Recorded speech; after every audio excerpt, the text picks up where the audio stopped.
Gracias por acompañarnos esta mañana. Es un verdadero placer tener la oportunidad de compartir este espacio con todos ustedes. Un lugar en el que no solo buscamos intercambiar ideas, sino también profundizar en los temas más relevantes y cruciales de nuestra sociedad, aquellos que realmente nos afectan a todos en diferentes aspectos de nuestras vidas cotidianas. Hoy, más que nunca, vivimos en un mundo en el que la información fluye a un ritmo vertiginoso, y en el que las opiniones y puntos de vista sobre diversos temas no solo nos impactan, sino que nos forman como individuos y como sociedad. Este es un espacio creado para reflexionar, para pensar más allá de las noticias de última hora, para buscar entender realmente lo que está ocurriendo y cómo eso influye en el futuro que estamos construyendo. En este sentido, creo que la clave está en mantenernos abiertos al diálogo, sin perder de vista nuestra capacidad de cuestionar y de tomar decisiones fundamentadas. Y hoy quiero comenzar con una pregunta que, en mi opinión, nos invita a reflexionar profundamente sobre la vida que estamos llevando, sobre nuestras prioridades y sobre el tipo de sociedad que estamos construyendo. ¿Qué opinan sobre las jornadas laborales que tenemos hoy en día? ¿Son sostenibles a largo plazo? Esta pregunta puede parecer simple, pero en realidad tiene muchas más implicaciones de las que solemos reconocer. Vivimos en una era donde el trabajo parece consumir casi todo nuestro tiempo. Nos encontramos atrapados en una constante carrera por producir, por generar más, por alcanzar el próximo objetivo, sin detenernos a pensar en si esa carga es realmente sostenible o si estamos sacrificando lo más valioso que tenemos, nuestro bienestar. La jornada laboral tradicional ha estado evolucionando a lo largo de los años, pero ¿realmente hemos logrado encontrar un equilibrio que funcione para todos? Me gustaría compartir con ustedes un poco sobre mi propia rutina, porque creo que al final las experiencias personales nos pueden dar una perspectiva más clara de lo que estamos viviendo. Mi jornada diaria es bastante extensa, y no quiero engañarlos, no es una rutina que se pueda tomar a la ligera. Me levanto todos los días a las 5 de la mañana, lo que me permite comenzar el día con calma, organizar mis tareas y tener un inicio de jornada que, aunque temprano, me da la oportunidad de empezar a trabajar sin las presiones de las horas punta, sin el estrés de las primeras horas del día. Es un momento en el que puedo dedicarme a la planificación, a pensar con claridad sobre lo que quiero lograr. Sin embargo, la realidad es que, a pesar de este comienzo tranquilo, la jornada suele extenderse mucho más allá de lo que uno podría esperar. A menudo, mis horas de trabajo se alargan hasta la noche, y me encuentro en una rutina que parece no tener fin. Lo que comenzó como un día con tareas planificadas, se convierte rápidamente en un ciclo continuo. Esto, sin embargo, no es algo que haga por obligación o por seguir un horario tradicional, como el que solemos ver en muchas oficinas o empresas. No estoy trabajando de esta forma porque sea un requisito, ni porque sea la única opción que tengo. En realidad, la razón por la que mis jornadas pueden ser largas es por una razón mucho más profunda, una razón que tiene que ver con un propósito mucho más grande que simplemente cumplir con mis responsabilidades diarias. Mi objetivo es lograr que, a largo plazo, otras personas puedan trabajar menos. Si mis jornadas laborales se alargan, si me esfuerzo más en estos momentos, es porque mi objetivo es crear un sistema en el que otras personas puedan disfrutar de más tiempo para sí mismas, para sus seres queridos, para descansar, para vivir. Esto no se trata solo de hacer más por hacer, sino de trabajar en la creación de un entorno en el que el trabajo no sea un sinfín de horas interminables, sino una herramienta que permita vivir mejor, con mayor equilibrio. Mi esfuerzo no busca ser un modelo de sacrificio sin sentido, sino un ejemplo de que el esfuerzo a corto plazo puede tener un impacto positivo en la vida de los demás. Si me esfuerzo ahora, si trabajo más duro en este momento, es para que otros puedan tener más tiempo para disfrutar de las cosas que realmente importan: la familia, los amigos, la salud, el descanso, los hobbies, y todo lo que hace que la vida sea más que solo trabajo. Esta es la visión que me impulsa, la que me motiva a seguir adelante a pesar de las largas horas. Porque, si algo he aprendido, es que el verdadero equilibrio no se encuentra en trabajar sin parar, sino en saber cuándo es el momento de descansar, de desconectar, de cuidar de uno mismo.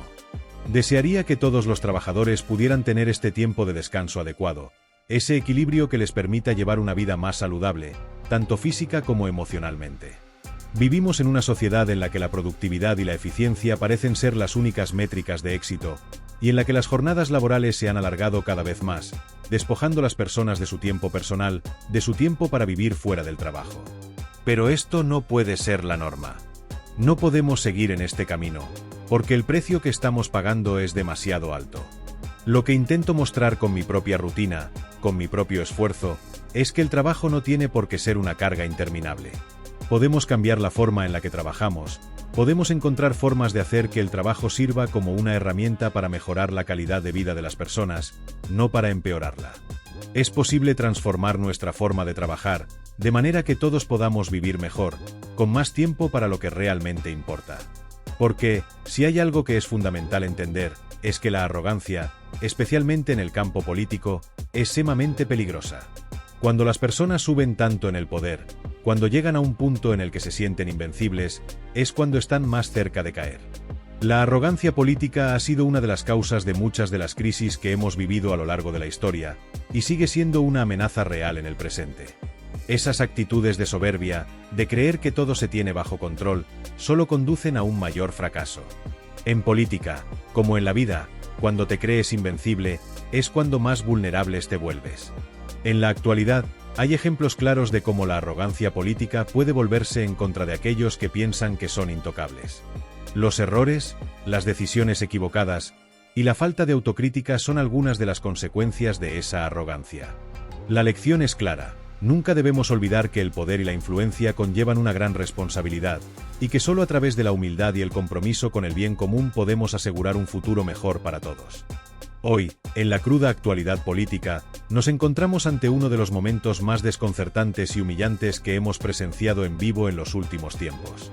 Este episodio, que ha dejado una marca imborrable en el panorama político del país, tiene como protagonista a la ministra de Trabajo, Yolanda Díaz, quien se vio envuelta en lo que se podría describir como una de las entrevistas más incómodas y desastrosas de su carrera.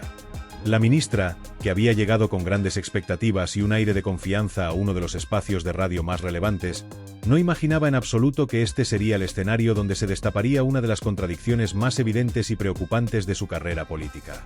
La entrevista, que se realizó en los estudios de Onda Cero, estuvo marcada por la presencia de un periodista con un estilo directo, incisivo y sin filtros, Carlos Alsina. Fue este periodista quien, con una sola pregunta, desarmó completamente a la ministra, dejándola sin argumentos sólidos para defender su postura y, lo que es aún más doloroso, dejando al descubierto las contradicciones que han acompañado sus palabras en los últimos meses.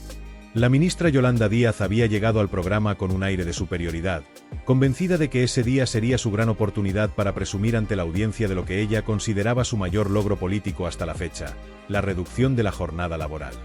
Esta medida, que ella había presentado como un avance histórico para los trabajadores, la tenía completamente eufórica. Para ella, era el resultado de una lucha constante por mejorar las condiciones laborales en España, de un esfuerzo en el que había puesto toda su energía. En su mente, ella se veía como una heroína, como la política que finalmente había conseguido algo que beneficiaría a los trabajadores, algo que mejoraría su calidad de vida y les daría más tiempo para disfrutar de sus familias, su salud y su bienestar personal. Se veía a sí misma como la salvadora de una clase trabajadora que, según su visión, llevaba demasiado tiempo soportando condiciones laborales insostenibles. No había duda de que para ella, la jornada laboral reducida era el pináculo de su carrera política, un logro que, según ella, demostraría que su política estaba orientada a resolver los problemas reales de la gente. Sin embargo, lo que Yolanda Díaz no anticipaba, lo que no había previsto en su camino hacia el estudio de Onda Cero, era que ese día no solo no sería la oportunidad de brillar, sino que terminaría siendo la oportunidad perfecta para que sus promesas quedaran en evidencia como vacías, como discursos que no se corresponden con la realidad de su propio ministerio. En el momento en que Carlos Alsina comenzó la entrevista, se notó que la ministra estaba completamente confiada, preparada para explicar los beneficios de su propuesta de forma clara y convincente. Su tono era seguro, sus palabras, cargadas de optimismo. De hecho, no dudó en calificar ese día como histórico, convencida de que estaba presentando una medida que cambiaría el futuro del trabajo en España para siempre. Se veía a sí misma como la encargada de llevar a cabo una revolución, de ofrecer a los trabajadores la oportunidad de tener una jornada más corta, más humana, algo que, en sus palabras, haría de este país un lugar más justo y equilibrado para vivir. Pero lo que no había anticipado es que, en ese mismo programa, el periodista Carlos Alsina la iba a confrontar con una realidad incómoda que ella no podría evadir. La entrevista tomó un giro inesperado cuando, en medio de su discurso sobre la jornada laboral reducida, Alsina lanzó una pregunta directa, incisiva y completamente fundamentada que dejó a la ministra sin palabras. Ministra, su propio ministerio no cumple con la jornada de 37,5 horas. ¿Cómo explica esto?, fue la contundente pregunta que desarmó por completo a Yolanda Díaz. En ese momento, la ministra pasó de un tono de seguridad y satisfacción a una expresión de desconcierto absoluto. Durante unos segundos, la escena se volvió completamente silenciosa, un silencio pesado, cargado de incomodidad. La ministra, que había estado sonriendo y mostrando una postura tan triunfante, se quedó completamente descolocada. Su rostro, que hasta ese momento reflejaba autocomplacencia, se desdibujó, y su lenguaje corporal pasó de una postura erguida a una sensación de vulnerabilidad que no podía ocultar. A partir de ese momento, la entrevista dejó de ser una conversación fluida y pasó a convertirse en un interrogatorio donde la ministra, incapaz de dar una respuesta convincente, trató de desviar la atención. La pregunta de Alsina, tan simple como directa, destapó una contradicción flagrante entre lo que Yolanda Díaz estaba promoviendo públicamente y lo que estaba ocurriendo dentro de su propio ministerio. La ministra, quien había hablado con tanto fervor sobre la reducción de la jornada laboral y su impacto positivo en la sociedad, se encontró ante la dura realidad de que su propio ministerio no estaba cumpliendo con las 37,5 horas de trabajo semanales que ella misma defendía. Este hecho puso en evidencia que, a pesar de sus grandes palabras y promesas, ella misma no estaba cumpliendo con lo que predicaba. La contradicción era demasiado evidente como para ser ignorada, y la ministra se encontró sin una respuesta lógica que pudiera justificar tal discrepancia. En un momento de desesperación, Yolanda Díaz intentó justificar lo que había sucedido, pero sus respuestas fueron vagas y carentes de coherencia. Intentó restar importancia al hecho, argumentando que las circunstancias eran diferentes o que la reducción de jornada era un proceso en marcha. Sin embargo, el daño ya estaba hecho. La ministra había quedado expuesta. Lo que había empezado como una oportunidad para presentar su medida estrella, terminó por convertirse en una autodefinición de hipocresía política. Su postura, que parecía tan firme y sólida, se desplomó en un instante, y la audiencia, tanto la que estaba en el estudio como la que seguía la entrevista a través de las redes sociales, pudo ver cómo la ministra no podía defender su propia postura. Este momento se convirtió en un ejemplo claro de cómo la política, cuando se basa en promesas vacías y en discursos alejados de la realidad, puede volverse en contra de quienes la sostienen. Yolanda Díaz no solo perdió la oportunidad de demostrar su capacidad para liderar el cambio que decía representar, sino que dejó claro que sus promesas no estaban acompañadas de la acción concreta que los trabajadores necesitaban. La contradicción entre lo que decía y lo que hacía se hizo demasiado evidente, y su imagen pública, que había sido cuidadosamente construida, quedó profundamente dañada. Este episodio es, sin lugar a dudas, uno de los mayores fracasos de Yolanda Díaz en su carrera política. No solo por la humillación sufrida en vivo, sino porque representa una lección sobre cómo los políticos pueden caer en su propia trampa cuando no cumplen con lo que predican. Carlos Alsina, con una sola pregunta, logró exponer la fragilidad de su discurso y demostró que, en la política, las palabras pueden ser muy poderosas, pero solo si van acompañadas de acciones que las respalden. Lo que comenzó como una entrevista en la que la ministra pretendía presumir de su éxito, terminó siendo un recordatorio de que, en el fondo, las promesas no valen nada si no se cumplen con hechos concretos y reales. Este momento, que parecía casi una escena sacada de un guión político, ha puesto de manifiesto una contradicción monumental que va más allá de un simple desacierto o error administrativo. Yolanda Díaz, la ministra de Trabajo del gobierno español, ha estado promoviendo la reducción de la jornada laboral como una de sus medidas más emblemáticas, algo que no solo ha presentado como una promesa política, sino que ha tratado de presentar como un avance histórico para los derechos de los trabajadores. Con gran entusiasmo, ha hablado de esta medida como un paso crucial hacia una sociedad más justa y equilibrada, un logro que, en sus palabras, marcaría un antes y un después en las condiciones laborales de los ciudadanos de este país. La ministra ha puesto en primer plano esta promesa, recalcando los beneficios que traerá a los trabajadores: más tiempo libre, mejor calidad de vida y un equilibrio necesario entre la vida profesional y personal. De hecho, en diversas ocasiones, ha declarado que esta medida, que ella calificaba como innovadora, era parte de un esfuerzo por mejorar las condiciones laborales, especialmente para aquellos que viven atrapados en jornadas extenuantes que afectan su salud física y mental. Lo que muchos interpretaron como un acto de valentía y progreso social por parte del gobierno, sin embargo, se ha convertido en un ejemplo flagrante de contradicción y desajuste entre lo que se dice y lo que se hace. Sin embargo, y aquí es donde la contradicción se vuelve insostenible, la misma ministra que ha puesto tanto énfasis en la reducción de la jornada laboral no ha sido capaz de hacer que su propio ministerio cumpla con la medida que tanto defiende. Esta es la cruda realidad que ha quedado al descubierto tras una entrevista en la que la ministra se vio expuesta por una sencilla pregunta formulada por el periodista Carlos Alsina. El hecho de que un gobierno haya decidido presentar una ley para reducir la jornada laboral, y al mismo tiempo, no haya sido capaz de implementarla en su propio ministerio, es una paradoja política que no tiene justificación posible. Es aquí donde surge una pregunta que, por su obviedad y contundencia, no puede ser ignorada. ¿Cómo se puede esperar que el resto de las empresas del país acaten una ley que ni siquiera el propio gobierno está dispuesto a implementar en su entorno más cercano? Esta pregunta no es solo un cuestionamiento a la coherencia de la política de Yolanda Díaz, sino también una reflexión acerca de la capacidad del gobierno para liderar el cambio que pretende promover. La pregunta es simple: si el gobierno no es capaz de cumplir con sus propias normas, ¿cómo puede exigirle al sector privado que las cumpla? La contradicción que se ha desvelado no es meramente administrativa o técnica, sino que ataca el núcleo mismo de la credibilidad del gobierno en su intento por reformar el sistema laboral. La ministra, que ha insistido durante meses en que la reducción de la jornada laboral es una medida fundamental para el bienestar de los trabajadores, ha dejado claro, con sus propias acciones, que sus palabras no son más que eso, palabras vacías. De nada sirve que un gobierno apruebe una ley si no está dispuesto a cumplirla dentro de sus propias instituciones. De nada sirve predicar sobre el bienestar de los trabajadores y las mejoras sociales, si esas mismas promesas no se cumplen en el propio gobierno. Es una contradicción de tal magnitud que raya en lo absurdo, y es, sin lugar a dudas, una de las muestras más claras de lo que muchos han denominado hipocresía política. La ministra, y con ella el gobierno, han quedado atrapados en una retórica que no está respaldada por hechos concretos. Hablan de lucha por los derechos de los trabajadores, de una sociedad más justa, pero sus propias acciones demuestran exactamente lo contrario. La izquierda, que se presenta ante la sociedad como defensora acérrima de los derechos laborales, se ve ahora desmentida por su propia incapacidad para aplicar lo que predica. Se presenta como la gran luchadora por el bienestar de las clases trabajadoras, pero en la práctica, su discurso se desvanece rápidamente cuando tienen que dar ejemplo. Si ellos no cumplen sus propias medidas, ¿por qué deberíamos confiar en que las empresas lo hagan? En este contexto, el interrogante se vuelve aún más relevante.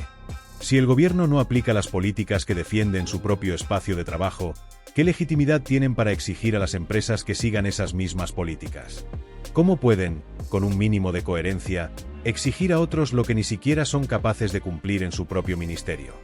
Este tipo de incoherencia no solo cuestiona la credibilidad de la ministra, sino que también siembra dudas sobre la capacidad del gobierno para gestionar de manera efectiva las políticas que está promoviendo.